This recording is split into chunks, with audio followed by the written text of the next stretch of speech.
It was a tradition at my high school that on the last day of school before Christmas break, we would throw a big party in the gym. There were snacks, music, Christmas-themed games, and at the end of the day, we would watch the Elf movie on a great big projector. Everyone wore pajamas to school that day, and there weren't any classes. It may sound childish, but it was truly something that we all enjoyed doing every year, and it marked the beginning of Christmas vacation. There were a lot of preparations that went into getting the gym ready for the party. There were banners, balloons, garland, wreaths, and a great big Christmas tree that needed to be decorated. About a dozen seniors, a few teachers, and I were on the decorating team. We came to the school the night before to get everything ready. I was in charge of decorating the tree, which was pretty important. Every year the tree had a different theme. This particular year, the theme was Candyland. We had boxes of candy canes, gingerbread cookies, and lollipops that were going to be hanging from the branches. I stood on a ladder hanging piece after piece for nearly an hour before I ran out of ornament hooks. I asked around to see if anybody had more, but we were completely out. My English teacher, Mr. Varner, told me that there were some paper clips in his office that I could use instead. They're on the top of my desk in a clear container, he told me before going back to blowing up balloons. I nodded and headed to his classroom, which was on the other side of the school. The school was very dark and so quiet that it was almost creepy. I had never been at school at night before. Emergency lights gave off just enough light for me to find Mr. Varner's classroom without bumping into the walls. When I got there, I walked straight to Mr. Varner's desk and saw the box of paper clips right away. I went to pick them up, and there was a sudden bang. I spun around and saw that the door had been slammed shut. "Very funny," I called out sarcastically, thinking it was just probably one of my classmates trying to scare me. But when I walked over to the door and tried to open it, it had been locked from the outside. The only person who would have a key would be a staff member, and I knew none of them would mess with me like this. Maybe a custodian was locking up and didn't realize I was in the room. I checked my pocket for my phone and groaned as I realized I had left it in the gym. I started banging on the door and calling out for help, but no one answered. I knew everyone was probably still in the gym, and there was no way they would hear me from there. I sighed. I guess I was just going to have to wait for Mr. Varner or someone else to realize that I was still gone and come look for me. I sat down at one of the desks to wait, wondering how much longer I would be trapped for. The thought crossed my mind that the rest of the volunteers might just assume that I went home and might not come looking for me. What if nobody found me until school opened up tomorrow morning? Surely my parents would get worried and call somebody. Suddenly, I heard a strange shuffling sound come from the closet. A chill ran down my spine. Was there someone else in this room? "Hello? Is someone there?" I called out. Much to my shock, the doors of the closet burst open and a man with a long beard and tattered clothes jumped out. I screamed in shock and fear. "Who are you?" I asked him. He stared at me for a few seconds before finally answering. "My name's Cal. I squat here during the night. Beats sleeping on the streets. Been doing it for a few months and nobody's noticed. That janitor never remembers the back door by the gym," he said. I took a second to process this information. "Okay, well, we're trapped. The door's locked," I told him. "No, we're not. There's a spare key in the bottom drawer of the teacher's desk," Cal said. I did not know where he could have gotten this information from, but I figured it was worth a shot. I walked over to Mr. Varner's desk, and after rummaging around in his messy drawer for a few minutes, I found the spare key. "Great," I shouted. "Well, I'm gonna get out of here," I shouted over my shoulder as I made my way over to the door. "No, you're not," Cal said, his voice completely serious.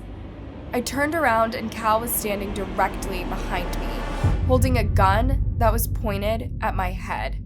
I immediately put my hands up in shock. "You know my secret now. You rat me out, and I won't be able to stay here anymore. It's a lot more comfortable sleeping in this nice and warm classroom than a park bench, and it's supposed to snow tonight," he told me. I stared at him in shock as I realized what he was saying. Look, I'm not going to tell anybody I saw you here. I just want to go home, I told him, my voice shaking. How am I supposed to believe you? He answered, not lowering the gun. Please, you don't have to shoot me. Just let me go, I said, tears beginning to fall down my face. Just then, I heard someone call my name from the hallway. Just as I turned to look and see who it was, a shot rang out and I sunk to the floor.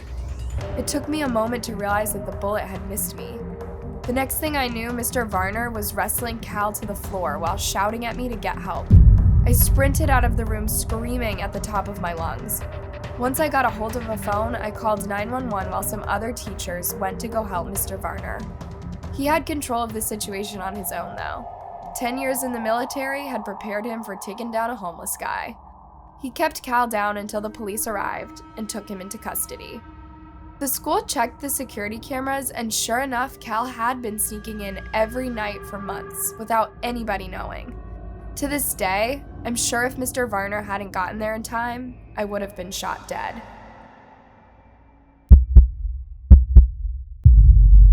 One year I was home from college for Christmas break and was looking to make a little extra cash. My mom asked around for me, and it turned out that someone from her office was going out of town for the weekend with her husband. They had a little boy named Tony who they needed a babysitter for. The person would have to stay over at their house for 2 days, but they were looking to pay $100 each day. I sent them a text and said I would do it, and they sent me their address.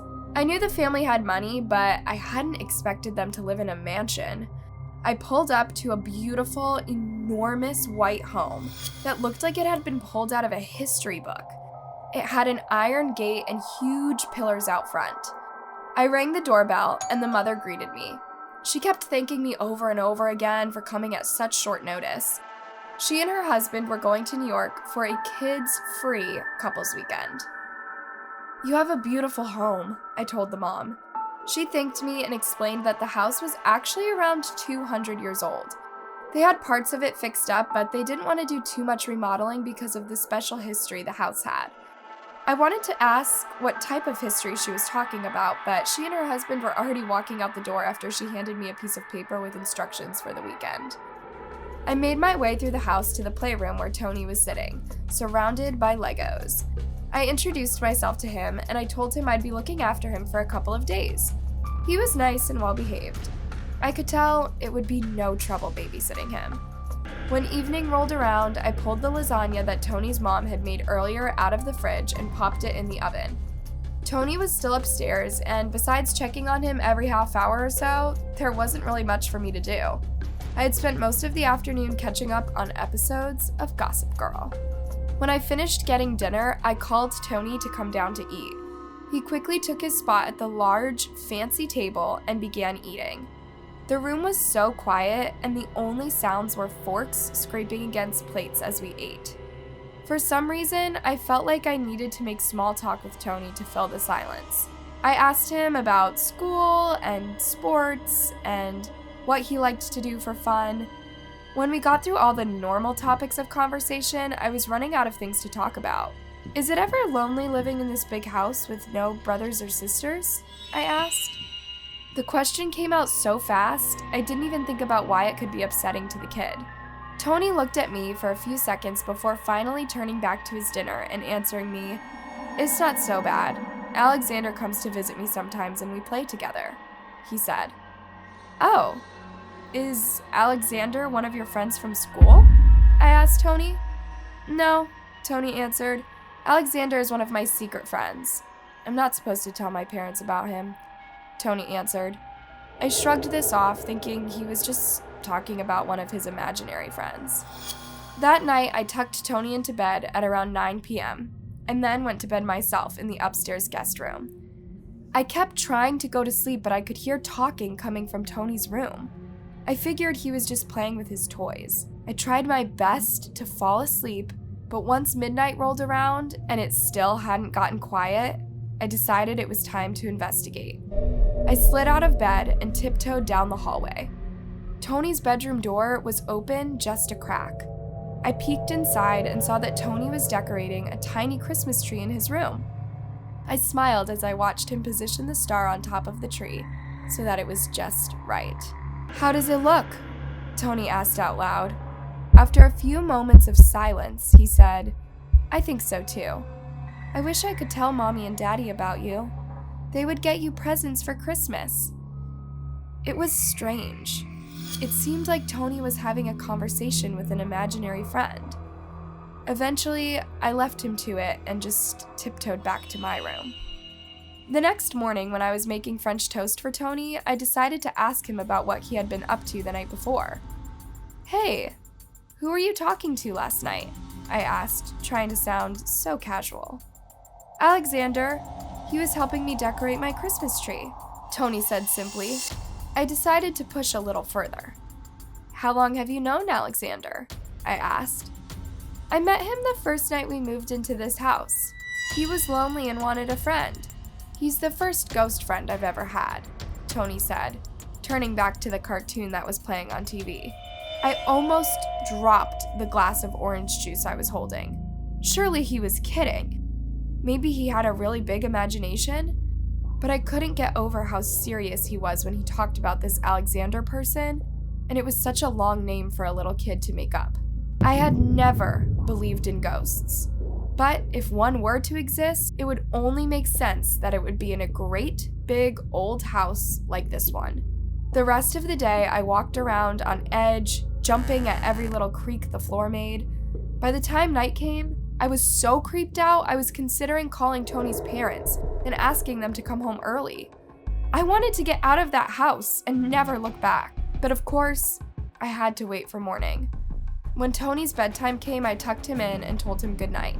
Right before I left his room, I decided to ask one more question. "Tony, did Alexander ever tell you what his last name was?" I asked. Tony answered right away. "Yes, his last name is Fredericks. Alexander Fredericks," he told me before closing his eyes. I went to the guest room and plopped down on the bed. I wouldn't be sleeping, at least not yet. I had research to do. I grabbed my phone and began Googling the address of the house, trying to find the names of the past owners. It didn't take long for me to find what I was looking for. It was a picture of a newspaper clipping from the 1950s. The headline read, "The Gruesome Fredericks Murders." I gasped aloud when I read the first line of the article. When Mr. Fredericks found out that Mrs. Fredericks had been having an affair, he went into a murderous rage and shot her and the two children, Penelope and Alexander. I scrolled further and saw a picture of the very house I was sitting in, taken many years earlier. Tony hadn't been lying. There really was a ghost in this house. That night, I struggled to sleep as I listened to Tony talking to his ghost friend down the hall. Once again, I tiptoed down the hall and peeked into Tony's room. He had a ball in his hand that he threw across the room. When an invisible force threw the ball back to him, I gasped and took off running back to the guest room, locking the door behind me. The next morning, I didn't bother to make small talk with Tony's parents when they got home. I just gathered my things and got ready to leave. "The ghost thing didn't bother you too much, did it?" Tony's mom asked suddenly. "I mean, at least he has a friend." I just stared at her in shock before walking out the door, promising myself I would never be back. In high school, I worked at a toy store to make extra money. It was a pretty stress-free job, that is, except for when it came to the holidays. Parents would come in demanding some new popular toy, and if we didn't have any left, they would go crazy. There was lots of yelling and rushing around. One night, a few days before Christmas, I was in the back room doing inventory. I needed to find out what we would need to order more of so we would have a full stock for Christmas. I knew that after Christmas we would be just as busy with people doing returns and exchanges. I was so busy that I lost track of time, and before I knew it, it was 9 p.m. Wow, we closed 15 minutes ago. Why didn't anybody come and get me? I said to myself. I walked out into the store only to see that it was completely empty and the lights were off. "Hello?" I called out, but nobody answered. My coworkers had completely forgotten about me and left. Oh well, I couldn't really blame them. The stress was getting to all of us. All of a sudden, I heard a child's high-pitched laugh from somewhere nearby. I spun around, but I couldn't see anything in the dark. "Hello?" I called out, wondering if someone had lost their kid. "Play with me, play with me," the voice said. Something cold rushed past me, causing me to jump. "Who's there?" I asked, my heart beating faster and faster. Something wasn't right. The sound of the high-pitched laughter filled the whole store. There was more than one child. "Play with us! Play with us!" they were chanting. I screamed as something slammed into a shelf of Barbie dolls, knocking them over. Something cold came out of nowhere and pushed me down. It felt like I had been shoved by a grown man. "Please, just leave me alone, don't hurt me," I begged, the terror obvious in my voice. The children, creatures, whatever you called them, they just mocked me. "Don't hurt me," they chanted, erupting in crazy, high-pitched laughter. I pulled myself up and began sprinting towards the door. "Not so fast, we're just having fun," a voice called out again and again, and I was slammed to the floor. The laughter got louder and louder until I couldn't think. I couldn't feel, and I was sure I was going to die. But just as quickly as it started, it stopped, and the store got quiet. I pulled myself to my feet and took off into the night. I never returned to the store, and I never told anyone what happened.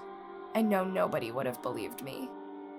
If you enjoyed this video, make sure to check out one of our newest videos on Anna Horror. I got stuck in a water park ride overnight. It's guaranteed to send a shiver down your spine. Sleep tight.